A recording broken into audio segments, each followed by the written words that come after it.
Zoe, I'm going to make you a roti bread that you're going to love. Most of the time when you buy roti bread, they're in a packet in the supermarket, but they are quite easy to make. They do take a little bit of time, and that's the resting time for the dough because you really need to relax it. But we'll get stuck into it. So if you can grab one egg out of that carton there. I can do that. I've got a little bowl here. If you can crack it into the bowl and give it a real whisk up with a fork. Okay. And then I'll get 500 grams of this lovely flour and I'll just sift it into the bowl here. I want it to be light and fluffy, so nice and easy. Here we go. Give it a bit of a tap like that. Now I'll just also grab a pinch of salt because every time I cook with flour or cook something savoury, I like to have some salt in it. I'll just make a well in the centre, pour the one egg straight into the middle, and I'll of course get 1 cup of water at room temperature.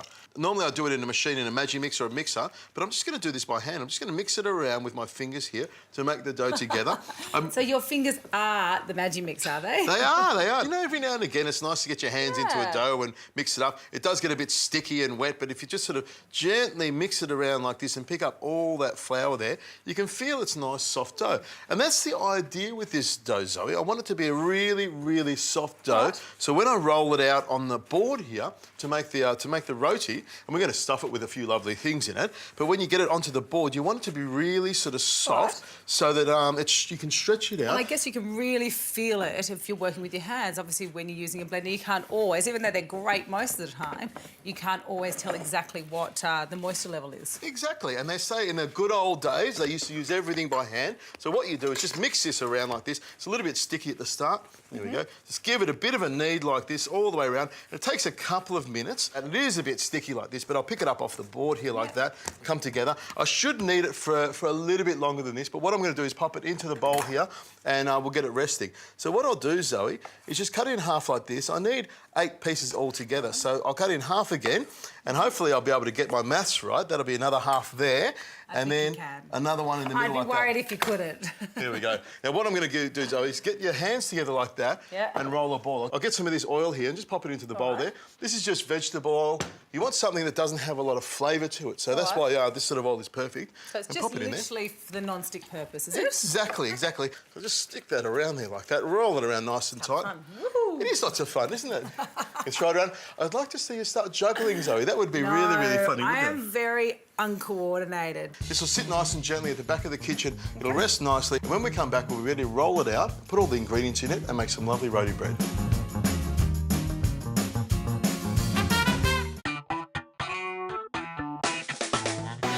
Now, Zoe, the dough's been resting for about 4 hours now, and you can see it's really nice and soft. And what I do is I'm going to pour some oil straight onto the board here like this, which seems a bit crazy, but you'll see why in a second. I've got to say, I've never seen it done this way. I've never seen it stretched out this way before. Well, roti bread's something you find if you go to Malaysia, you'll find, you know, a little old man in a stall doing it on a grill plate, and you go have some rendang curry with it, which is what I'm going to make for you. You'll love it. Now, over there I've got some coriander, some chives and some beef jerky. If you can chop them up really fine, pop them in these little containers here.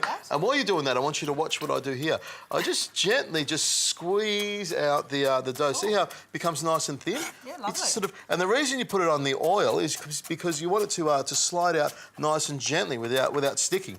And what you do is just stretch it out just gently. You can see how thin it becomes, and you want to make it so it's almost like as thin as paper. Interesting. I think the oil itself will add a nice texture to it as well. Of course, and the oil actually helps when you cook it as well, but you can see that spreads out beautifully. Now I understand why roti bread is so tasty. There is so much oil in it. There's so much oil and there's a lot of work in it as well. And I'll just grab another one of these out here and start on this board here. I'll just start spreading it out all the way around here like that. Now I'll start, Zoe. I'll just grab some coriander here and spread some around the middle there like that. Give this to you. Some chives as well. And I'll do the shallots, and I'll save that beef jerky for the next one.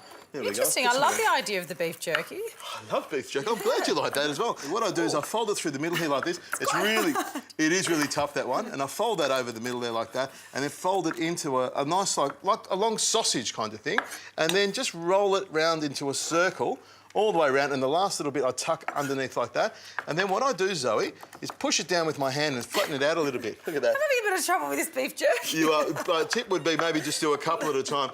Now, I've got my pan nice and hot here. What I'm going to do, Zoe, is just throw this straight into the pan like that. It starts to sizzle a little bit. The pan's on quite low, so you want to actually cook it nice and slowly. You just let it sit there, and you can see with the pan, I haven't even put any oil in it. There's so much oil on the dough here, I don't need to put any in. More than enough oil. Sprinkle some of this beef jerky on the top there, and some chives as well. There we go. Flop that over there like that. Flop this over there in the middle there, and just fold it in the middle. And then all I do is roll it around into a nice little, like a snail almost, and just pop it down like that. Pick it up like that, and then pop it straight into the pan. Grab another one of these like that, all the way through there like that. Sprinkle that on top there. Look at that. Flow that in the middle like that. Fold it over, and then I'll stretch that out. Do you want to roll that up for me? Have a go with that. I'm going to grab one of these. That's it. Beautiful. Roll it up, and then just push it down with the hand, with your palm of your hand. I like that. Nice and flat. That's it. Keep going. Just push it down even harder. That's it. Oh, it really doesn't break apart. I'm a bit nervous I was going to break it apart. There we go. Straight into the pan. I'll do this last one. The little petite one is mine. Well, it's not really little and petite, but it's a lot smaller than your one. They're all the same size, Zoe. It's equal. I'll tell you what, you can have the one without the beef jerky if you want. There we go. Squash it down like that, and then what you do is pop it in, and you see I've got a perfect pan here. Perfect size to hold 4 of these babies. Now, these will take about 4 or 5 minutes on each side. I'll turn them over when they're golden and crispy. I'll have them ready to serve up with rendang that you're going to love. This will be beautiful.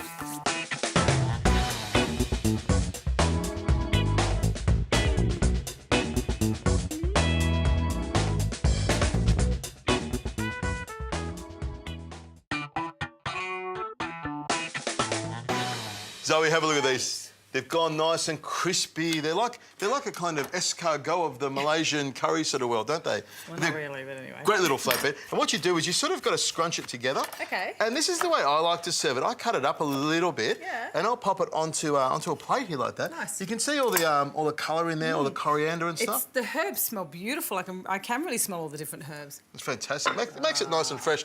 And I've got a rendang curry here, which is basically a Malaysian beef curry cooked with a lot of coconut and cooked down. It's almost a dry curry, we call it, and it goes so well with the roti bread. Look at that. It's sort of what they would have instead of having rice. You'd have the roti bread. Fantastic. I love the idea of the roti bread. I can't wait to try it. There we go. Have a little taste of that. Pick up a little bit of beef curry with a bit of the sauce and the roti bread straight on top of it. One of the best flatbreads in the entire world. It's beautiful. I love the herbs in it. I think the herbs taste great. Funny enough, I can't really taste the jerky, just a little bit of the saltiness in it. But this is great. That's fantastic. Nice and crisp and flaky. It's come together beautifully. All those things inside it. It may not be what everyone does, but for me, I think it's really nice like that. And with a curry like a rendang, it holds up really well. I think we've done some great flatbread recipes. Your little sweet little desserty thing and my burrito, but I think this would be the best. What do you think? You know what? I think you might be right.